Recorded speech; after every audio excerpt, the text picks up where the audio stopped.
आपका अपना देविंदर सिंह चावला। आज मैं फिर आपके सामने आया हूँ एक नया वीडियो लेके। इससे पहले जो मैंने वीडियो बनाया था उसमें मैंने आपके साथ प्रोसेसिंग टाइम के बारे में डिस्कस किया था, तो उसके ऊपर आप लोगों के बहुत अच्छे व्यूज़ आए, उसके लिए बहुत बहुत धन्यवाद। आज मैं जो ये वीडियो बनाने जा रहा हूँ इसमें मैं आपको बताने जा रहा हूँ कि आपने जो कनाडा का टूरिस्ट वीज़ा, जिसको हम 10 ईयर मल्टीपल एंट्री वीज़ा भी कहते हैं, उसको आपने कैसे लेना है। सपोज करो आपकी रिफ्यूज़ल आ गई है या किसी भी कारण वो रिफ्यूज़ल आई है, उसको आपने दोबारा कैसे लेना है, कैसे अप्लाई करना है। तो चलो अब हम अपना वीडियो शुरू करते हैं। तो सबसे पहले मैं आपको ये बहुत बड़ी खुशखबरी देना चाहता हूँ कि जो कनाडा के इमिग्रेशन मिनिस्टर हैं उन्होंने बताया है कि आने वाले 2 सालों में 14.5 लाख इमिग्रेंट चाहिए कनाडा को।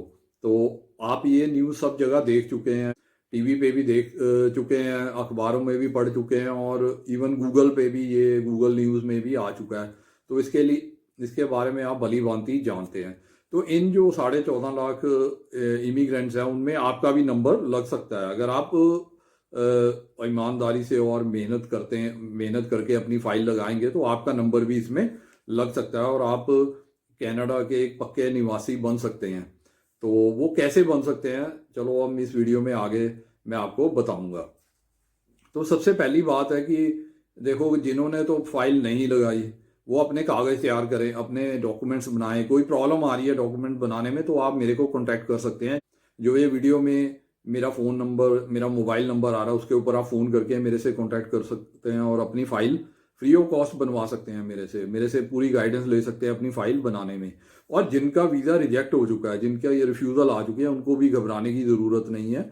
अगर आपको कोई बैन नहीं लगा 5 साल का तो आप इजीली दोबारा अप्लाई कर सकते हैं।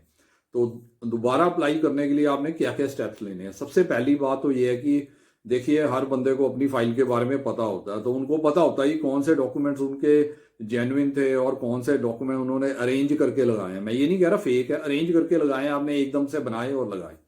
तो देखिए, एकदम से आप डॉक्यूमेंट बनाएंगे तो उसका आपको वो रिजल्ट नहीं मिलेगा। ठीक है, किसी ना किसी को मिल जाता है पर हर एक को नहीं मिलता। तो इसलिए आप जो डॉक्यूमेंट्स में आपकी वीकनेस है उसके ऊपर आप वर्क करिए और उसको दोबारा से अपने डॉक्यूमेंट्स को अच्छे से बना के फिर दोबारा ईमानदारी से अपनी फाइल अप्लाई कीजिए। आपको सक्सेस 100% मिलेगी। ऐसी कोई बात नहीं कि अगर एक बारी आपका वीज़ा रिफ्यूज हो जाता है, 2 बारी हो जाता है, 3 बारी हो जाता है, 5 बारी भी हो जाता है, तब भी आप अपने वीज़ा को दोबारा अप्लाई कीजिए, अपनी फाइल को दोबारा बनाइए और उसको अप्लाई कीजिए। इसके अलावा जो मैं आपको ये बताना चाहता हूँ कि अगर आपको अपने वीज़ा की रिफ्यूज़ल का कारण नहीं समझ आ रहा तो आप केप नोट्स अप्लाई कीजिए। जल्दी से जल्दी अपने केप नोट्स अप्लाई कीजिए। मैं ये देखता हूँ कि लोग मेरे को फ़ोन करते हैं, तो अगर मैं उनको बताता हूँ कि आप केप नोट्स अप्लाई कीजिए तो वो इसको मतलब सीरियसली नहीं लेते। देखिए, ये उनकी मर्जी है, आपकी अपनी मर्जी है, आपने अप्लाई करना है, जो नहीं करना आपकी मर्जी है।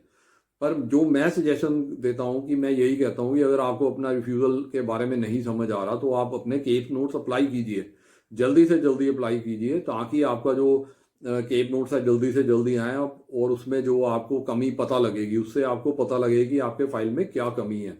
क्योंकि केप नोट्स में जो वीज़ा ऑफिसर है बिल्कुल एग्जैक्ट रीज़न देते हैं और उसमें जैसे जैसे आपकी फ़ाइल की प्रोग्रेस होती है, जैसे जैसे वो आपके फाइल के कागज़ों को पढ़ते हैं और उसके थ्रू होते हैं, तो वो सारा स्टेप बाय स्टेप वो केप नोट्स में डिस्क्राइब करते हैं कि आपने ये कागज़ लगाए थे, उसमें ये कमी थी, इसके कारण हम ये वीज़ा रिफ्यूज़ कर रहे हैं। तो आप उसके ऊपर केप नोट्स के ऊपर जाके अपना जो रिफ्यूज़ल का कारण देखिए और उसके ऊपर आप वर्क कीजिए, उसी पॉइंट्स पे वर्क कीजिए और उसको इम्प्रूव करके आप दोबारा से फाइल लगाइए, तो आपको वीज़ा 100% ग्रांट होगा। तो इस चीज़ को आप समझिए, केप नोट्स की जो इम्पोर्टेंस है उसको आप समझिए।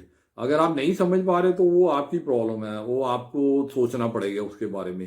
तो और इसके बाद जो मैं आपको ये बताना चाहता हूँ, अगर आपको कोई जान पहचान वाला है या आपका जो रिश्तेदार है, कोई भाई बहन है, कोई कज़न है, कोई आपके चाचा ताया, कोई भी रहते हैं बाहर, अगर वो आपको जानते हैं, वो आपको इन्विटेशन लेटर दे सकते हैं, तो आप उनसे एक इन्विटेशन लेटर मंगाइए। जरूरी नहीं है कि स्पॉन्सरशिप लेटर ही मंगानी है, आप इन्विटेशन लेटर मंगा के भी वो लगा के अपनी फाइल लगा सकते हैं। अगर आप किसी का एहसान नहीं लेना चाहते, किसी से भी इनविटेशन लेटर नहीं मंगाना चाहते या स्पॉन्सरशिप लेटर नहीं मंगाना चाहते, तो आप होटल बुकिंग पे अपना वीज़ा अप्लाई कीजिए। देखिए, सबसे ज़्यादा वीज़ा जो इस दुनिया में आते हैं वो होटल बुकिंग पे ही आते हैं, सभी कंट्रीज में। कनाडा, अमेरिका को लेके, यूरोपियन कंट्रीज को लेके आप किसी भी जगह पे जाते हैं तो देखिए सब लोग कोई तीर्थ यात्रा पे तो जाते नहीं है सर, बाहर कोई गुरुद्वारे मंदिर तो है नहीं है, ठीक है। तो आप जाते हो तो होटल बुकिंग पे ही जाते हो, सभी जगह आपके रिश्तेदार नहीं होते। ऐसे ही कनाडा में भी अगर आपके रिश्तेदार नहीं है तो आप होटल बुकिंग पे वहाँ पे अप्लाई कर सकते हैं अपना वीज़ा। और काफ़ी लोगों को और काफ़ी लोगों का वो वीज़ा अप्रूव भी होता है। और ज़्यादातर वीज़ा है जो होटल बुकिंग पे ही अप्रूव होते हैं।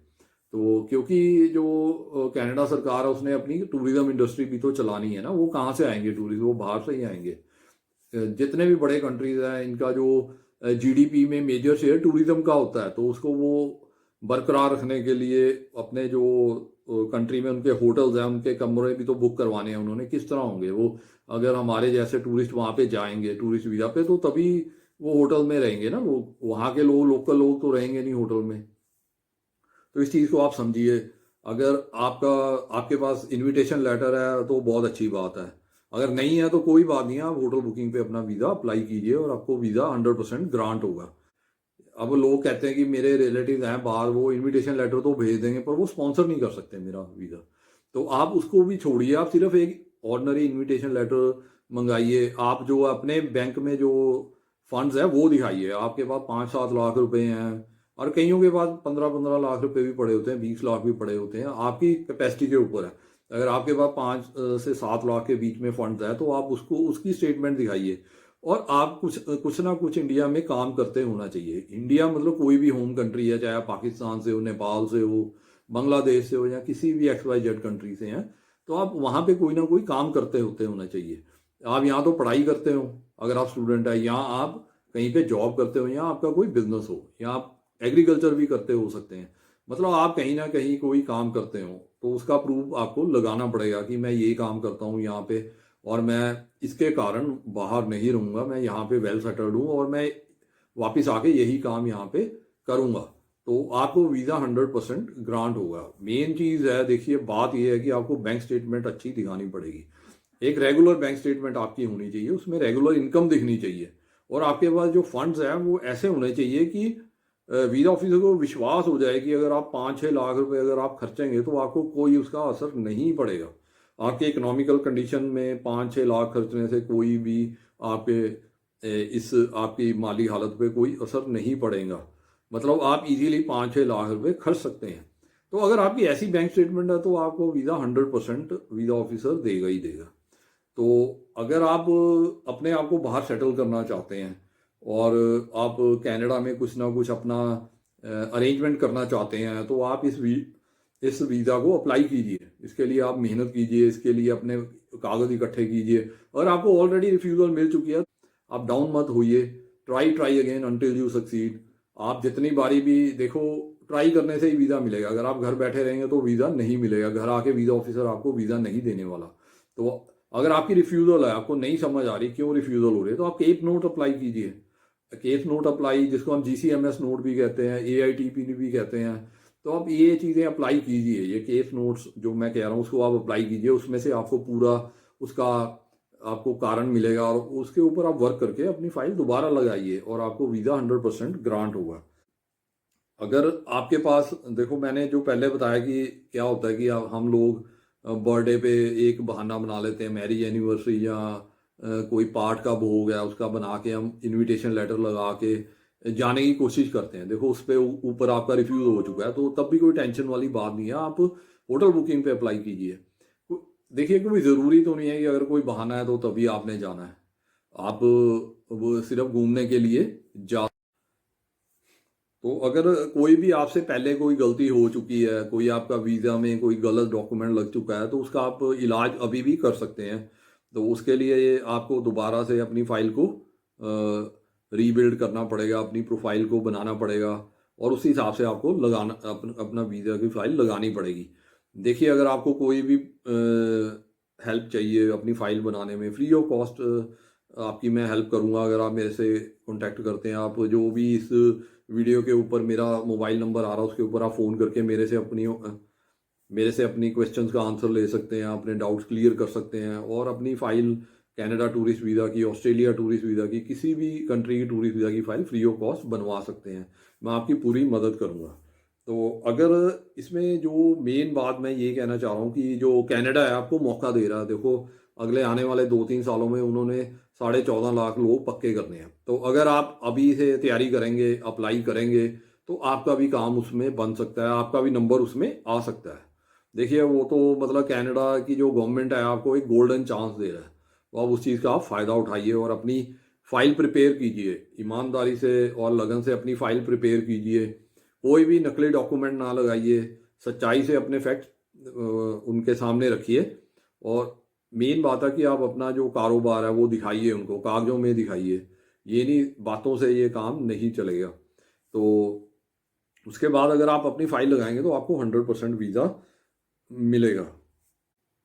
तो ये था मेरा आज का वीडियो। उम्मीद करता हूँ कि आपको मेरा वीडियो पसंद आया होगा और आपको नई बातों का पता लगा होगा और आपको ये जो डाउट्स है वो भी क्लियर हो गए होंगे। अगर आपको मेरा वीडियो बहुत पसंद आया तो अपने फ्रेंड्स, फैमिली मेम्बर और रिलेटिव्स के साथ शेयर कीजिए। हो सकता है उनको ये वीडियो बहुत पसंद आए, हो सकता है उनको इस वीडियो की ज़्यादा ज़रूरत हो सकता है उनको इस वीडियो से ज़्यादा फ़ायदा हो। इसके अलावा अगर आप मेरे वीडियो पे आज पहली बार ही आए हैं तो आप मेरा चैनल सब्सक्राइब कर लीजिए और उसके बाद जो बेल आइकॉन आता है उसको आप प्रेस कर दीजिए ताकि आपको मेरे नए वीडियोस की इन्फॉर्मेशन और नोटिफिकेशन सबसे पहले मिल सके। इसके अलावा अगर आपके मन में अभी भी कोई क्वेश्चन है, डाउट है, आप उसको मेरे को फ़ोन करके उसका आंसर ले सकते हैं, उस डाउट अपने क्लियर कर सकते हैं। इसके अलावा अगर आप अपना क्वेश्चन या कोई भी डाउट है इस वीडियो के कमेंट सेक्शन में डालेंगे तो उसका आंसर भी मैं आपको ज़रूर दूंगा। इसके बाद मैं आपको बताना चाहता हूँ, जैसे मैं हर अपने वीडियो पे बताता हूँ कि मैंने आपके लिए ये बुक लिखी है जिसमें मैंने सारे आपको डॉक्यूमेंट्स बताए हुए हैं कि कौन कौन से डॉक्यूमेंट लगाने हैं और उनका स्पेसिमन भी दिया हुआ है, सैंपल सारा कुछ दिया हुआ है जिसको आप देख के अपने आप अपनी फाइल बना सकते हैं। किसी एजेंट या कंसल्टेंट के पास जाने की जरूरत नहीं है। इस बुक की कीमत है सिर्फ 450 रुपये, 450 रुपीज़ ओनली, जो आप मुझे पेटीएम या बैंक ट्रांसफ़र से या गूगल पे से भी भेज सकते हैं। और जैसे ही आपकी पेमेंट मुझे मिलेगी तो मैं आपको ये जो बुक है आपको आपके एड्रेस पे कोरियर या रजिस्टर्ड पार्सल के थ्रू भेज दूंगा। इसी तरह एक बुक मैंने ये भी लिखी है जिसमें मैंने वर्क परमिट के बारे में बताया कि आप कनाडा का वर्क परमिट कैसे ले सकते हैं, कौन कहाँ से जॉब अपनी ढूंढ सकते हैं, कैसे आप जॉब के लिए अप्लाई कर सकते हैं और LMIA के लिए अप्लाई कर सकते हैं। उसके बाद आपने अपना जो फाइल है कैसे बनानी है वर्क परमिट के लिए, कौन कौन से फॉर्म भरने हैं, कौन कौन से डॉक्यूमेंट लगाने हैं और क्या क्या डिटेल्स जो आपको चाहिए पता होना चाहिए, वो इस बुक में सारी दी हुई है। इसकी कीमत भी सिर्फ 450 रुपये है, 450 रुपीज़ ओनली। ये भी आप मुझे गूगल पे या पेटीएम या बैंक ट्रांसफ़र के द्वारा भेज सकते हैं और मैंने जो पेटीएम और गूगल पे नंबर है नीचे डिस्क्रिप्शन में दिया हुआ, आप वहाँ पे पेमेंट करके मुझे जैसे ही इन्फॉर्म करेंगे मैं आपको आपके एड्रेस पे ये बुक कोरियर या रजिस्टर्ड पार्सल के द्वारा भेज दूंगा।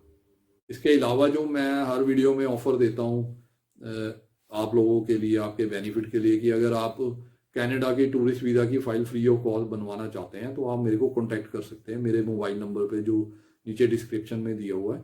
तो उसके ऊपर आप मेरे से कॉन्टैक्ट करके अपॉइंटमेंट फिक्स करके मेरे ऑफिस आ सकते हैं और अपनी फ़ाइल जो कनाडा टूरिस्ट वीज़ा के लिए बिल्कुल फ्री ऑफ कॉस्ट बनवा सकते हैं। तो ये था मेरा आज का वीडियो। Okay, bye.